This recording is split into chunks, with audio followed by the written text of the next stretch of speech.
Alright guys, I have woken up and I am leaving. It is still raining and it is still dark out, as you can tell. One video I want to do before I wrap this all up is red light walking. Right, a lot of times preppers will tell you to put red lights in your bag because then you can't be seen and you can just see the ground. Here's the thing. This Olight Array S2, I believe, it is the brightest red light that I have seen on a headlamp. And I can barely see the ground. If I was using like my Nightcore that had a fourth of this red light, I don't think I'd be able to keep track on this trail. Can y'all even see the trail? It's right here. So I'm following that trail right there with the red light. Luckily I can see it with this headlamp. Most other headlamps, probably not. So just keep that in mind. All right, y'all, so it's 7:30. We're at this 107 crossover, 4.6 miles back to the state park. It's still raining. It's still pretty dark out. So the plan was not to leave this early, but I ended up having to, and I'll talk about that when I get to the car. Definitely a different experience. I feel like every time we do this trail, there's something new, right? There's some new experience. Whether it's getting sick on the trail, whether it's a cold, freezing rain, whether it's the lessons I learned today, or it's a successful trip with two big guys like me and David did. So, you can do the same trip multiple times and still learn something different about it. So good morning, everyone. It is the morning of day 2. I forgot to film the intro, so I'm doing it now. So last night I went to bed about 9 o'clock, maybe 10, up and down for a little bit. And then the rain came in about midnight. It started just barely sprinkling, and then it stopped. And then about 2 o'clock, maybe 1 o'clock, it got pretty steady. I slept all right up until this morning, and there's a story behind that we'll talk about at the end of this video. So I woke up, put everything in my bag. Forgot my food bag, which we'll talk about again at the end of this video, and started walking.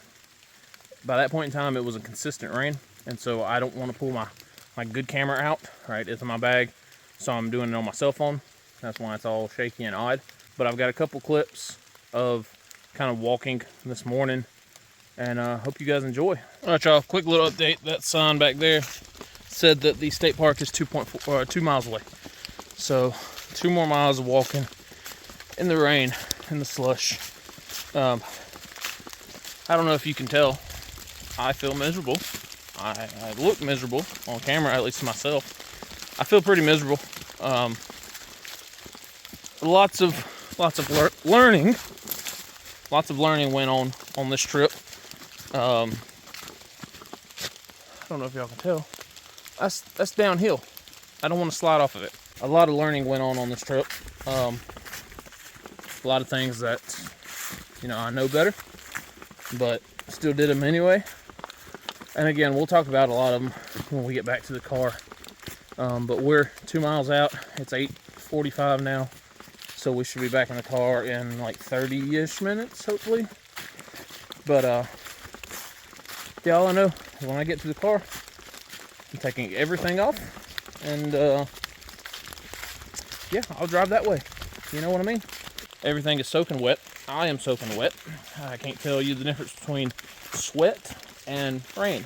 Earlier this morning, it was like a slushy mix. You could hear, and I don't know if it's just the area that I was at, like maybe the wind sounds, or if it was actual like freezing rain hitting. But yeah, it's like 34, 35 degrees, so potential for some freezing rain, and I think we've definitely seen some earlier. But now it's just wet, cold rain. It comes in waves, right? Right now it's not doing much. But then here in about 5 minutes, it will just pour down. I thought it was coming. Here in about 5 minutes, it'll just start pouring down, and I'll just tuck my head down and walk a little faster, and then it'll be like this again. It's weird, but welcome to the mountains. So that sign right there means that we are almost done. Luckily, when you get kind of off the mountain, the hills stop. This is flat right here. It's flat going to the state park. so luckily it's not that bad. Going up and then coming down the mountain, it's a bunch of switch tracks, right? Up and down, up and down. You go down a mountain just to climb another one. So it's good that this adventure is almost over. It is like 9:30.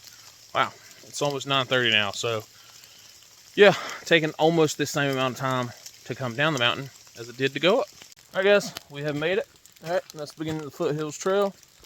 That is the car parking lot over there, and that is the Oklahoma State Park west end of the Foothills Trail. So we finally made it.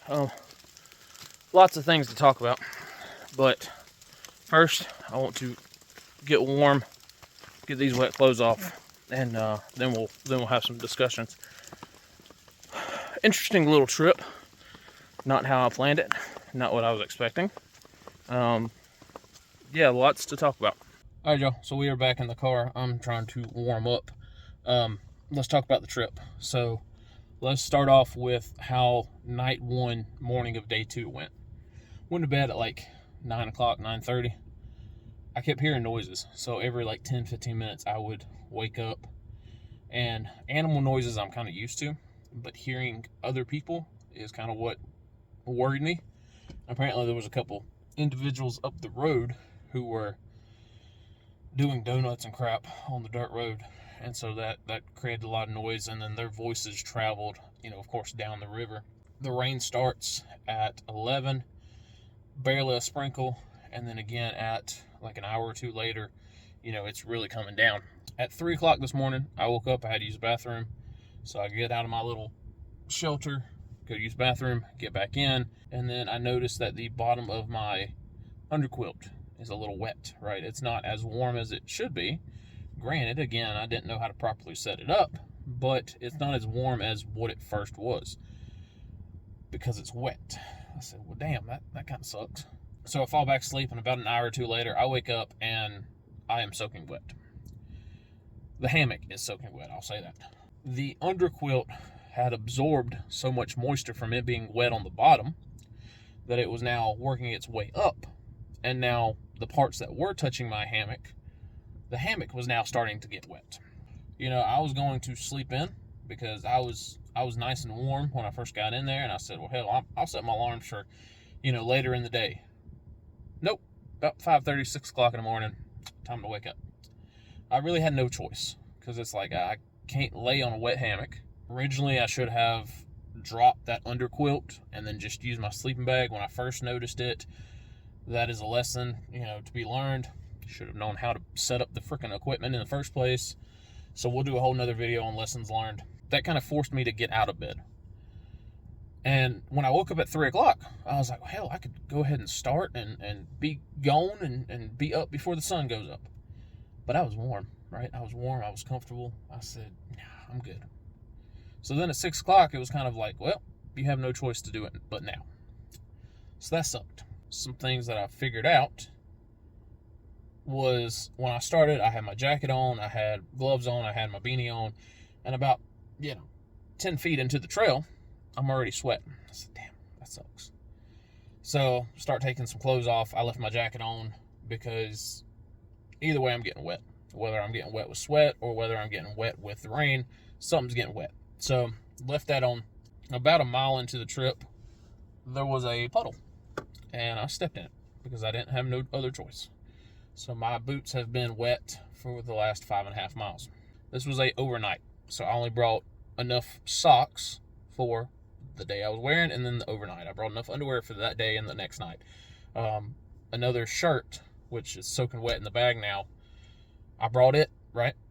I brought one change of clothes.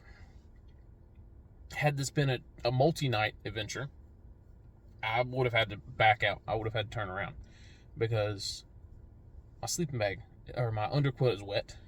My hammock's wet. So parts of my shelter system are soaking wet. The only thing I could have done is set up my tarp and sleep in my sleeping bag on wet ground. Obviously, you don't want to do that. So had this been a multi-day trip, I would have had to back out.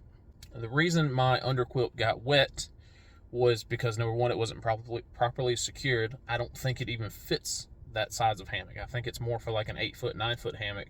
So I changed up my shelter system. I lowered it a lot. And so the tarp, I even lowered it. But being inside of it, you know, hell, it was I was bent over. It was touching the top of my head. Like, it was very close to the hammock. But then getting in the hammock, I mean, I could stretch my arms out and still not touch the tarp, which meant that when you were laying in the hammock, of course, the underquilt is beneath the hammock. Well, now the tarp is not even blocking those avenues, those points. So when the wind and the rain came in, I started getting soaked. This was an interesting adventure. Not my best, but I did complete everything I said I was going to complete. Right, 6 miles in, 6 miles out. Not doing it for a while really hurt. So we're going to try to do more adventures this year, because that was different. I'm not in any pain. It's just it kept going and going and going, and then you don't have your trail legs if you don't do it. So if you get your trail legs, hell, it's no problem. All right, so winter weight bag, you know, the bag worked. It was fine, but you know, had this been a multi-day adventure, well, now what, right?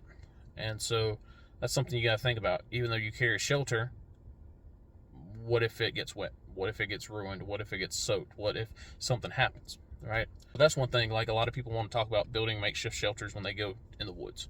All right, oh, and a bug out, I'll just build my shelter. Well, look at yesterday, right? I get there right as the sun was going down. So I did not have much time to go out and build a shelter, and, you know, especially one that would hold up to the downpour of rain that we got. You're talking 5-6 hours, 7 hours maybe. You're going to go out before the rain hits while it's still cold and dark and get enough wood for that to build that? Probably not. Carry a proper shelter, because you get out here and you get wet, you get cold, you get no time to set something up, then you're screwed.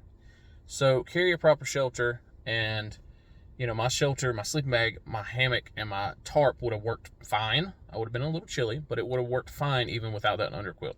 So unless I can figure out what's going on with the underquilt and how to set it up properly, maybe it's not even big enough for that hammock system, I'm going to continue not to use it. And I'll carry my good sleeping bag, and I'll carry, you know, maybe a fleece blanket or something. But anyway, hope you guys enjoyed. Again, I apologize for not doing a lot of shooting today, because it was wet and it was raining. But anyway, this was the first bug out adventure of 2024. We look forward to more, and hopefully some people join me on the next one so I don't complain the entire time. All right, guys, that's all I got. So hopefully you guys enjoyed the video. You take care, and stay safe out there, because it's a dangerous world. Peace out.